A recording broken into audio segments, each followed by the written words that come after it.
하나님의 은혜와 평안이 여러분 심령과 가정 가운데 늘 함께 하시기를 기원합니다. 일본의 혼다 켄이라는 분이 지은 부자가 되려면 부자에게 점심을 사라, 그런 제목의 책이 있습니다. 저자가 일본의 부자들 12,000명을 대상으로 설문조사를 했습니다. 그들의 생각, 그들의 관심사, 그들의 생활, 그들의 가치관 조사한 다음에 종합하여 내놓은 결과물이 이 책입니다. 백만장자들의 특징이 있다는 것입니다. 첫 번째 특징은 자신과 다른 사람 모두 기쁘게 하는 일을 한다. 나만 기쁜 일이 아니라 나와 함께 하는 사람들, 주변의 사람들이 함께 기뻐할 수 있는 그런 일들을 도모한다는 것입니다. 또 하나, 누구나 실패와 좌절, 역경을 만나게 되는데 그 어려움 가운데 위기 관리 능력이 있다. 그 위기 가운데 이겨나갈 수 있는 능력이 있었다. 또 하나, 장기적인 안목이 있었다. 신념이 있다. 결단력이 있다. 이런 부자들의 특징이 있다고 그는 이야기합니다. 그러면서 한 가지 그 책에서 눈에 띄는 장면이 있습니다. 그것은 배우자와의 신뢰 관계가 부를 낳는다는 것입니다. 그러니까 부자들이 돈 버는 것이 제1 목적, 제1 관심사가 아니라 그들의 가정, 또 배우자와의 관계, 부부 관계가 중요하다고 그들은 생각한다는 것입니다. 배우자와 함께 이 일을 공유합니다. 자기의 고민이 무엇인지, 하고자 하는 꿈이 무엇인지 배우자와 공유하면서 이 일을 함께 진행해 나간다. 백만장자는 건강한 부부 중요하다. 왜냐하면 건강한 부부관계가 인생 성공, 인간 성공, 인생 성공, 행복의 중요한 열쇠가 되기 때문에 무엇보다도 가정과 부부의 삶이 중요하다고 그 책에서 기술하고 있습니다. 창세기에 보면 하나님께서 세상을 창조하십니다. 자연을 창조하시고 동물과 식물을 창조하시고 사람을 창조하셨습니다.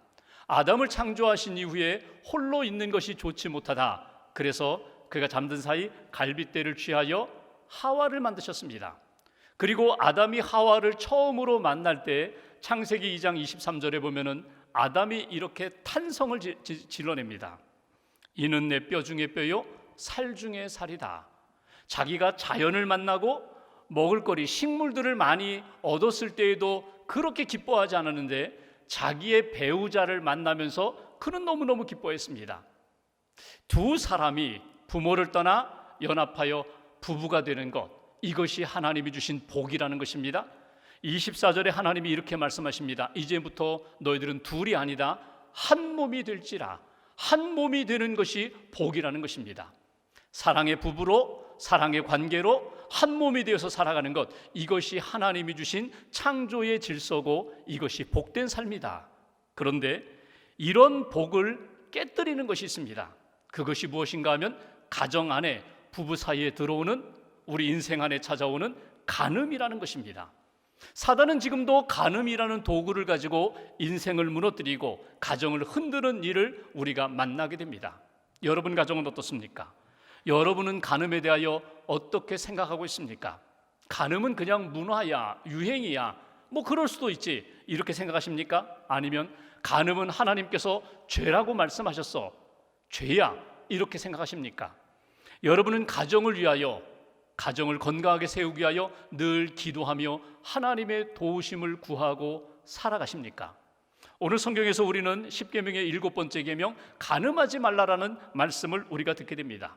간음이라는 말, 나아프라는 말은 결혼한 부부가 아닌 다른 상대와 옳지 못한 관계를 갖는 것, 부부가 아니라, 배우자가 아니라 다른 사람, 남자든 여자든, 또 성경에 보면은 어떤 동물, 짐승이든 옳지 못한 관계를 맺는 것이 간음이라고 그렇게 말씀하고 있습니다.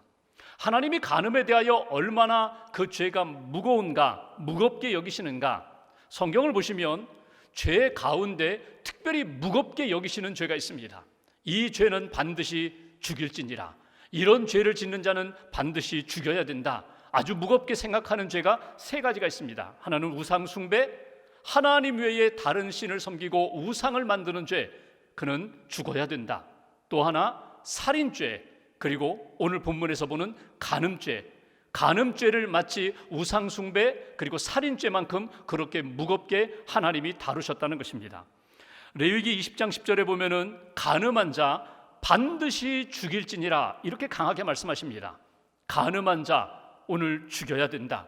오늘 하나님이 십계명을 통하여 간음하지 말라고 말씀을 하셨는데, 또 예수님이 마태복음 5장에 보시면 산상수훈 가운데 간음하지 말라고 주신 그 십계명을 해석해 주시면서 설명해 주시면서 우리가 근본적으로 이 계명을 어떻게 적용할 것인가, 어떤 믿음과 자세를 가지고 살 것인가, 예수님의 말씀을 통하여 오늘 간음하지 말라고 하시는 주님의 음성, 주님의 계명을 다시 한번 통하여 우리가 신앙적 교훈을 얻기를 주님의 이름으로 기원합니다.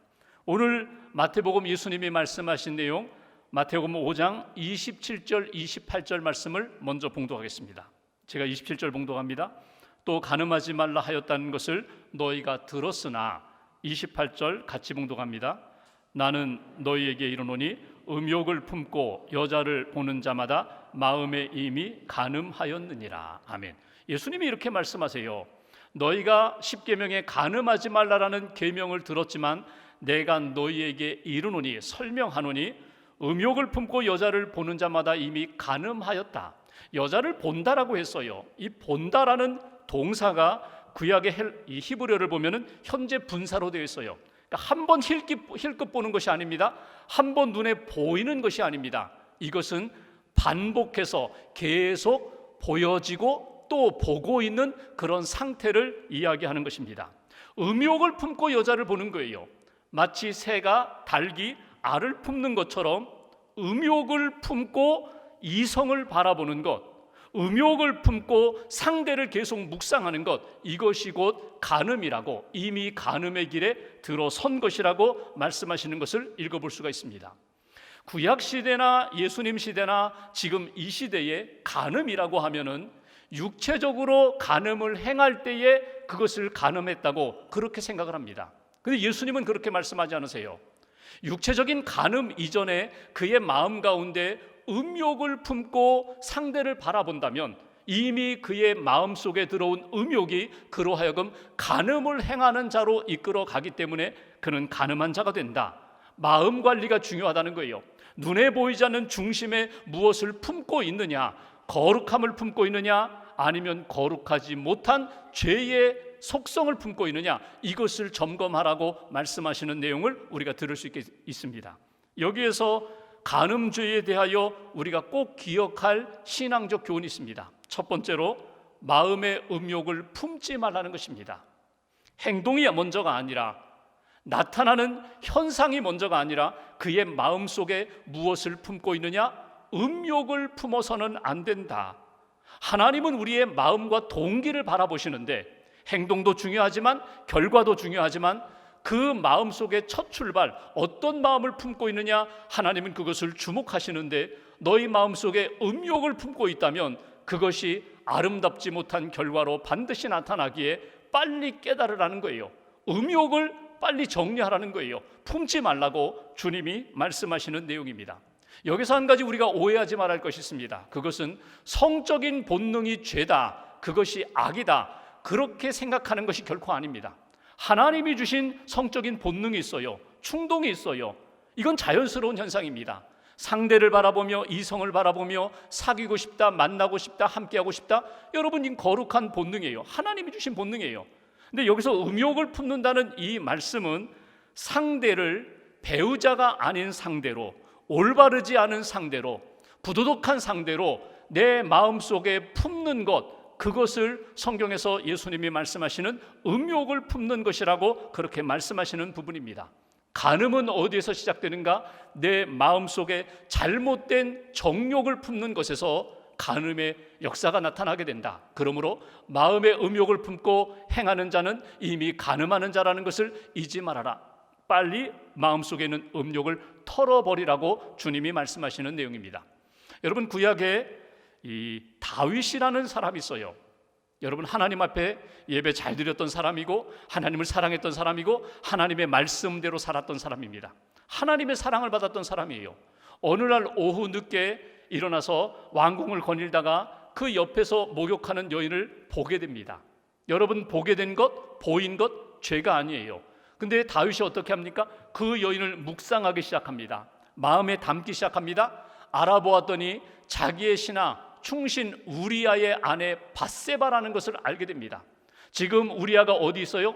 나라를 위하여 전쟁터에 나가서 싸우고 있어요. 그 아내가 목욕하는 것을 보고 가슴에 계속 품게 됩니다. 그리고 그 음욕이 결국은 밧세바를 부르게 되고 동침하게 되고 간음하게 되고 그의 남편은 전쟁 깊숙한 곳에 보내서 죽이는 엄청난 죄를 짓게 되는 것을 우리가 보게 됩니다. 그 엄청난 죄의 출발이 어디에서 비롯됐다고요? 목욕하는 여인을 보는 것에서 아닙니다. 보일 수 있어요. 보여질 수 있어요. 그 여인을 마음속에 품는 그 순간, 묵상하는 그 순간에 그 죄가 자라기 시작했다는 것입니다. 잠언 24장 23절에 무릇 지킬 만한 것보다 내 마음을 지키라고 했어요. 그래서 우리가 끊임없이 내 마음의 상태를 점검하는 것입니다. 나는 무엇을 품고 있는가? 무엇을 묵상하고 있는가? 하나님이 보시기에 아름다운 것인가? 하나님 보시기에 아름답지 못한 것인가? 거룩한 것인가? 거룩하지 못한 것인가? 끊임없이 마음 관리가 중요하다는 거예요. 오늘 말씀에서 간음하지 않기 위하여 항상 내 마음속에 찾아오는 사단이 끊임없이 심어주는 그 음욕에 대하여 빨리 털어버리라고, 품지 말아야 된다고 주시는 메시지를 꼭 가슴에 새기시기를 주님의 이름으로 기원합니다. 오래전에 한 수도원에서 있었던 수도사의 이야기입니다. 아주 규율이 엄격한 수도원에서 수도하는 수도사 두 사람이 이제 나왔어요. 그래서 길을 걸어가는데 강을 건너게 되었습니다. 비가 많이 와서 강물이 불고 다리가 끊어졌어요. 할 수 없이 이제 바지를 걷고 옷을 걷어 올려서 이제 그 강을 이제 걸어서 지나가게 되어 있는데, 옆에 보니까 강가에 한 여인이 건너가지 못하고 아주 서 있는 거예요. 그래서 한 수도사가 다가가서 제 등에 업히십시오. 그 여인을 그 강을 건너게 해서 그 여인을 보냈습니다. 고맙다는 인사를 하고 그 여인은 가고 두 사람의 수도사는 수도원으로 가는 거예요.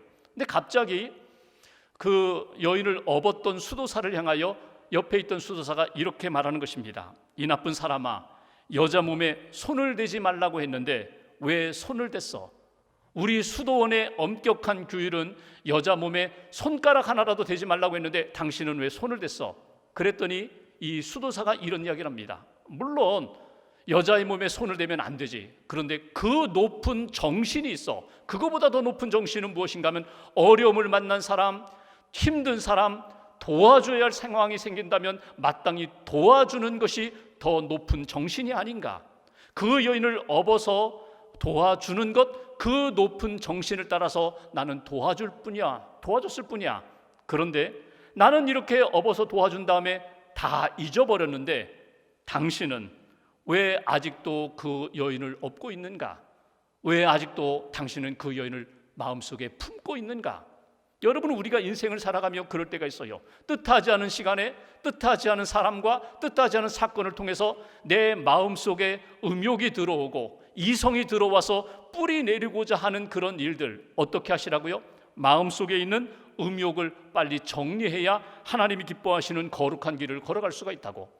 마틴 루터의 이야기처럼 내 머리 위 공중에 새들이 날아가는 것을 우리가 막을 수는 없습니다. 그러나 내 머리에 둥지를 트는 것은 우리가 막아야 된다는 거예요. 내 마음속에 거룩하지 못한 생각, 그런 감정이 들어와 뿌리 내리고자 할 때에 정리할 수 있는, 털어버리고 거룩함을 지켜나갈 수 있는 하나님의 사람, 성도의 삶을 살아가시기를 주님의 이름으로 기원합니다. 두 번째로 29절 말씀 보실까요? 제가 봉독합니다. 만일 내 오른 눈이 너로 실족하게 하거든 빼어내버리라. 내 백체 중 하나가 없어지고 온 몸이 지옥에 던져지지 않는 것이 유익하며. 30절 같이 봉독합니다. 또한 만일 내 오른손이 너로 실족하게 하거든 찍어내버리라. 내 백체 중 하나가 없어지고 온 몸이 지옥에 던져지지 않는 것이 유익하니라. 아멘. 예수님이 아주 엄청난 말씀을 하세요. 그것은 혹이라도 내 눈 하나가, 혹이라도 내 손 하나가 너로 하여금 실족하게 하였거든, 너로 하여금 죄를 짓게 하였거든, 차라리 그 눈을 뽑고 차라리 그 손을 자르고 거룩함을 지키고 온전히 하나님의 백성으로 살고 천국에 들어가는 것이 더 유익하지 않느냐, 이 말씀이거든요. 여러분, 이 말씀에 대해서 여러분 어떻게 생각하세요? 어떻게 이해하고 어떻게 적용해야 할까요? 예수님의 말씀과 명령을 보면은 우리가 두 가지로 우리가 이해를 해야 합니다. 예수님의 명령을 받아들일 때 하나는 명시적 명령이 있고 또 하나는 예시적 명령이 있어요. 명시적 명령은 무엇인가 하면 그 말씀 그대로 받아들이고 그대로 실천하는 거예요. 그래서 이 말씀을 가지고 기독교 2000년 역사에 보면은 어떤 사람이 눈이 거룩하지 못하게 했다 해서 눈을 뽑는 사람도 있었고, 손이 거룩한 일에 쓰임받지 않고 나를 부정하게 죄로 이끌어갔다고 해서 손을 자른 사람도 있었어요. 그런데 오늘 이 말씀은 그렇게 명시적인 명령이 아닙니다. 진짜 눈을 뽑아라, 진짜 손을 잘라라, 그 말씀이 아니라 예시적인 명령이거든요. 예시적인 명령은 뭐냐면 예수님의 말씀의 본뜻을 이해하고 그 본뜻을 붙잡고 하나님이 원하시는 뜻대로 삶을 조정하라는 거예요. 삶을 살아가라는 거예요. 결단하라는 거예요. 손을 자르면서 그렇게 마음이 변하지 않는 여전히 부패하는 마음, 또 거룩하지 못한 마음, 그 마음을 가지고 사는 인생이 아니라 손을 자르고 눈을 빼버릴 만큼 그렇게 굳은 결의를 가지고 죄와 대결하고 거룩하지 못한 것과 대결해서 믿음의 삶, 거룩함을 지키려고 하는 의지를 가지고 살아가라고, 그런 믿음의 사람이 되라고 주신 말씀이 오늘 본문의 말씀이거든요. 그러니까 혹이라도 내 눈이 나로 하여금 성적인 유혹에 빠지게 만들고 내 손이 나로 하여금 거룩성을 훼손케 만든다면 이것을 자르고 빼버릴 정도로 그런 굳은 결의를 가지고 하나님, 나를 거룩한 사람으로 만들어 달라고, 하나님이 기뻐하시는 믿음의 사람으로, 설사 내게 손해가 닥치고 희생이 되고 아픔의 사건이 있더라도 거룩함을 지킬 수 있는 사람이 되게 해달라고, 이렇게 주신 말씀이 오늘 예수님의 말씀이에요. 여러분, 간음의 죄가 어떤 결과를 낳을까요? 간음은요, 한 번 맛보고 끝나는 것이 아닙니다. 간음이 우리 인생 가운데 엄청난 일들을 만들어요. 그 엄청난 일들 가운데 하나가 뭐냐면 영혼을 파멸의 길로 이끈다는 거예요. 구약의 잠언 6장 32절에 그 간음한 자는 자기의 영혼을 망하게 한다고 지혜자는 우리에게 가르쳐주고 있습니다. 그러니까 간음하면 내 영혼이 무너지는 거예요. 내 영혼이 파멸되는 거예요. 분별력을 잃어버립니다. 하나님의 지혜의 믿음과 마음을 잃어버리게 됩니다. 생각이 마비됩니다. 그러니까 내 영혼이 파멸되니까 껍데기, 육신만 남는 거예요. 육체적인 본능만 남게 돼요. 짐승처럼 돼버린다는 거예요. 이게 간음의 결과입니다. 또 하나, 간음은 우리에게 주신 하나님의 축복된 가정을 파괴시키는 엄청난 결과를 낳게 돼요. 간음하면 우리 가정이 힘들어집니다. 무너집니다. 내가 간음한 상대의 가정도 무너지게 만들어요. 그것이 간음의 결과예요. 간음하면 또 하나, 공동체, 사회를 부패하게 만들고 타락하게 만드는 일들로 나타나게 됩니다. 내가 이렇게 한 사람 잘못된 길에 들어섬으로 말미암아 거룩함을 지키지 못함으로 이런 엄청난 결과를 낳게 된다. 그러므로 간음하지 않도록 우리가 깨어있기 위하여 먼저 주셨던 말씀처럼 내 마음속에 음욕을 품지 말아야 하며, 오늘 두 번째 예수님이 강조하시는 말씀이 있어요. 그것은 유혹이 찾아올 때에, 유혹의 현장에 우리가 들어섰을 때 유혹의 자리에서 떠나고 피해야 한다는 거예요. 여러분, 유혹의 시간이 있어요. 유혹의 장소가 있어요. 유혹의 대상이 있어요. 유혹의 환경이 있어요. 여러분, 여기에 노출되었을 때 내가 이길 수 있어, 내가 감당할 수 있어, 여러분 자신하지 마십시오. 여러분, 우리는 그 누구도 자신할 수 없어요. 성경은 우리에게 이렇게 말씀합니다. 일관되게 유혹을 만났을 때 유혹의 상황 가운데 깨어서 경계하기 위하여 성경은 어김없이 피하라는 단어로 우리에게 일관성 있게 가르쳐 주십니다. 그러니까 음행을 피하라, 청년의 정욕을 피하라. 유혹의 사람, 유혹의 시간, 유혹의 장소, 유혹의 환경을 만났을 때 어떻게 하라고요? 머뭇머뭇거리지 말고, 계산하지 말고 그 자리를 떠나라는 거예요. 그 자리를 피하는 것이 내가 거룩함을 지킬 수 있는 길이다. 구약의 요셉이라는 사람이 있어요. 보디발 장군 집에서 노예로 들어갔습니다. 열심히 일해서 인정을 받았어요. 근데 보디발의 아내가 계속해서 성적으로 유혹하게 됩니다. 창세기 39장 10절에 보면은 이 유혹 앞에 요셉이 어떻게 했다고요?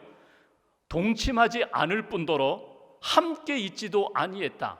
함께 하지도 않았다는 거예요. 그 자리를 떠났다는 거예요. 나중에 보디발 아내가 자기 옷을 붙잡자 어떻게 합니까? 옷을 집어 던지고 벗어 던지고 그냥 도망쳐 버렸다는 거예요. 이게 유혹을 피하는 거예요. 이게 유혹의 현장 그 자리에서 떠나는 그런 믿음의 사람의 모습이라는 거예요. 여러분, 우리는 언제 어디서 누구를 통하여 어떤 상황을 통하여 이 유혹을 만날지 아무도 몰라요. 계획하고 만나는 것 아닙니다. 뜻하지 않은 시간에 이런 유혹의 상황 가운데 들어갔을 때 우리는 어떻게 해야 되는가? 나를 의지하지 말고, 나를 자신하지 말고 하나님 앞에 겸손히 주님 의지하며 그 자리를 떠나는 그런 사람만이 성적인 유혹, 간음의 죄에서 벗어날 수가 있다고. 미국의 세들백 교회 릭 워렌 목사님이 오늘 이 간음하지 말라라는 설교를 하시면서 몇 가지 실천 지침을 전해준 것을 읽어봤어요. 미국 상황입니다. 개방적인 사회예요. 그런데 그분은 몇 가지로 이렇게 권면을 합니다. 첫 번째, 듣는 것 조심하라는 거예요. 듣는 것. 이성이 결혼 생활, 부부 문제에 대하여 이야기할 때에 들어주지 말라는 거예요. 차라리 남자인 경우에 장로님을 찾아가십시오. 여자인 경우 권사님을 찾아가십시오. 전문가, 상담가를 찾아가십시오. 그래서 상담을 하십시오. 이렇게 조언하지, 이성이 자기의 결혼 생활, 부부의 문제를 이야기할 때 들어주고 공감하면 어떻게 오해를 하는가 하면, 나라면 당신에게 이렇게 하지 않았을 텐데, 그런 오해를 불러일으키게 된다는 거예요. 또 듣는 것, 이성이 아무 데서나 칭찬을 받고 격려를 받고 위로를 받으려고 그렇게 하지 말아라. 이성에게, 남자인 경우 여성에게, 여성인 경우 남자에게, 내 남편, 내 아내에게 위로받지 못하니까, 칭찬받지 못하니까, 격려받지 못하니까 이 사람에게라도 내가 위로를 좀 받아야겠다. 여러분, 그렇게 귀를 기울이지 말라고, 들으려고 노력하지 말라고. 또 하나가 있습니다. 우리가 어떤 모임을 갖게 됩니다. 교회에서 모임을 갖게 됩니다. 사회에서 모임을 갖게 됩니다. 남성과 여성이 함께 모여서 이런저런 대화를 하고 교제하는 가운데 눈이 맞을 때가 있어요. 불꽃이 튈 때가 있어요. 전기가 올 때가 있어요. 그때 이런 생각 품지 말라는 거예요. 아, 저 사람이 나에게 호감이 있는가 봐? 내가 아직도 매력적인가 봐? 아직도 괜찮은가 봐? 여러분, 이 생각과 감정은 유혹에 빠지기 쉬운 생각과 감정이라는 거예요. 여기서 빨리 벗어나라는 거예요. 여러분, 그 감정이 아니라 야, 정신 차려야 돼. 정신 차려야 돼. 이런 자세가 우리에게 필요하다. 한 가지만 더 말씀드리면 불륜의 기회를 최소화하라는 거예요. 여러분, 벌에 쏘이지 않으려면요, 벌이 있는 곳에 가지 않으시면 돼요. 벌이 있는 곳을 찾아가서 내가 벌에 쏘이지 않으리라, 나는 벌에 쏘여도 괜찮으리라, 여러분, 이건 오만입니다.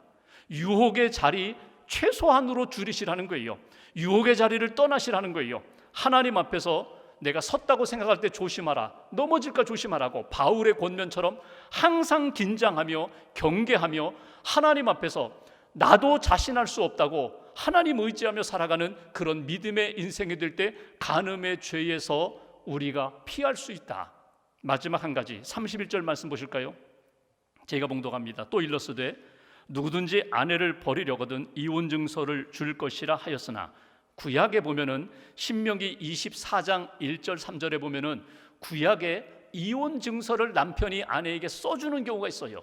그러니까 그 아내가 마음에 들지 않아요? 그에게 수치스러운 일들이 발견됐어요. 간음을 했다든지, 아니면 남편 마음에 들지 않아요. 음식이 마음에 들지 않아요. 외모가 마음에 들지 않아요. 태도가 마음에 들지 않아요. 그럼 이혼 증서 써서 그 아내를 내쫓는 일이 있었다는 거예요. 근데 예수님이 이 사건에 대하여 이렇게 말씀해 주십니다. 32절 같이 봉독합니다. 나는 너희에게 이르노니 누구든지 음행한 이유 없이 아내를 버리면 이는 그로 간음하게 함이요 또 누구든지 버림받은 여자에게 장가드는 자도 간음함이니라. 아멘. 여기 이혼을 너무 쉽게 생각하지 말라는 거예요. 함부로 하지 말라는 거예요. 이혼 증서 써주고 내보내는 그 일이 예수님 시대에도, 예수님 당시에도 있었는데, 예수님은 수많은 가정에서 버림받은 여성이 아픔과 눈물로 살아가는 그 모습을 바라보면서 하시는 말씀입니다. 누구든지 음행한 이유 없이 아내를 버리면 그녀를, 아내를 간음의 희생자로 만드는 것이고, 버림받은 여자에게 결혼하는 것도 역시 간음하는 것이다. 함부로 하지 말라는 거예요. 여러분, 이 말씀이 예수님의 그 중심은 무엇일까요? 예수님이 왜 이 말씀을 하셨을까요? 간음에 대한 예수님의 마음, 부부가 더 거룩하게, 부부가 더 경건하게, 부부가 더 하나님의 은혜와 사랑 가운데 살 때에만 세상의 여러 가지 유혹 가운데 견디고 이기는 하나님의 사람이 되는 거라고. 세 번째 우리에게 주시는 메시지가 있습니다. 거룩한 관계를 추구하라는 거예요. 우리 부부가, 우리 가정이, 우리 한 사람 한 사람이 하나님이 우리에게 주신 거룩성을 지켜나가야 된다. 거룩함을 지켜나갈 수 있도록 성령님의 도우심을 받아야 된다고. 여러분, 세상의 문화는 마치 이제 집에서만 밥 먹을 수 있어, 나가서 가끔 외식도 해야지, 마치 우리의 성윤리가, 이 간음이 문화화돼 버렸어요. 문화처럼 되어버렸어요. 유행처럼 되어버렸어요. 근데 여러분, 아무리 부부가 원만하지 못하고 여러 가지 어려움을 겪고 갈등이 있다고 해서 내가 이렇게 해도 된다고 하나님 앞에서 여러분 정당하게 말씀하실 수 있겠어요? 하나님 앞에서 정당화시킬 수 없어요. 죄는 죄입니다. 악은 악입니다. 경계선은 분명히 경계선이에요. 하나님 앞에서 내가 믿음의 부부로, 사랑의 부부로, 거룩한 부부로 살아가기 위하여 몸부림치고 노력하는, 하나님 앞에 매달려 기도하고 하나님의 도우심을 받는 그런 의지가 우리에게 필요하다는 것입니다. 건강하고 행복한 부부, 믿음과 사랑과 소망이 충만한 부부, 그런 부부와 가정 안에 음란의 그런 악한 영도 틈타지 못하고 거룩성을 지켜나갈 수가 있다고. 오래전에 나온 윌라드 할리가 지은 그 남자의 욕구, 그 여자의 갈망이라는 책이 있어요. 원래 영어 제목은 His needs, her needs라는 원제가 그렇습니다. 그러니까 그 남자의 욕구, need, 요구가 있다는 거예요. 아내의 요구가 있다는 거예요. 남편이 아내에게 바라는 욕구가 있고 아내가 남편에게 바라는 요구 사항이 있다. 근데 이 요구 사항이 서로 달라요. 한번 들어보십시오. 아내가 갖는 남편에게 대한 가장 중요한 욕구는 뭐냐면 애정 표현입니다. 반대로 남편이 갖는 아내에게 가장 강한 욕구는요, 육체적인 관계예요. 아내가 남편에게 원하는 요구는요, 좀 대화 좀 많이 하자는 거예요. 반대로 남편은 아내에게 이 얘기 좀 그만하고 이제 나가서 같이 운동하자, 같이 놀자는 거예요. 아내는 남편에게 솔직하고 비밀이 없기를 바래요. 남편은 아내가 매력적이면 좋겠어요. 좀 꾸몄으면 좋겠어요. 그냥 나이 든다고 그냥 펑퍼짐하게 그렇게 살지 말고 좀 갖고 왔으면 좋겠어요. 이게 남편의 요구라는 거예요. 아내는 남편이 안정된 삶을 위해서 돈 좀 많이 벌었으면 좋겠어요. 돈 좀 많이 벌어왔으면 좋겠어요. 반대로 남편은 아내가 집안 살림 좀 잘했으면 좋겠어요. 내조도 잘하고 자녀들도 잘 양육하며 살림을 잘했으면 좋겠어요. 한 가지만 더 보면 아내는 남편이 가정적이면 좋겠어요.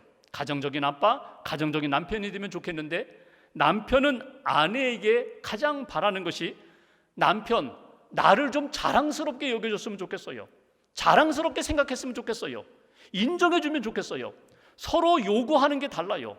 공통분모가 별로 없어요. 그러니까 우리 부부는 10년, 20년, 30년 살았는데 왜 이렇게 다른지 몰라? 하나 되기가 어려워. 여러분, 이게 맞는 이야기예요. 하나님이 그렇게 남자와 여자, 남편과 아내를 그렇게 창조하셨다는 거예요. 그러면 포기하실 겁니까? 아니라는 거예요. 하나님 앞에서 부부로 만들어 주셨사오니 하나님, 우리 부부가 하나님 의지하며 서로 조화를 이루고 상대를 존중하고 상대의 필요를 이해하면서 섬길 수 있게 해주세요. 채워줄 수 있게 해주세요. 받아들일 수 있게 해주세요. 이런 기도와 신앙적 노력이 우리에게 필요하다는 것입니다. 오늘 성경은 우리에게 이렇게 말씀합니다. 행복한 부부가 되도록 힘써라, 노력하라, 기도하라, 하나님의 은혜를 구하라. 그러면 이 간음죄에서 너희가 벗어날 수 있다. 여러분, 부부에게만 해당되는 것일까요? 그렇지 않아요. 결혼하지 않은 미혼 청년들, 여기 해당되는 이야기입니다. 혼자 사시는 분들, 홀로 되신 분들, 나이가 연로하신 어르신들 모두 다 해당되는 이야기예요. 하나님 앞에서 거룩성을 지켜가라는 거예요.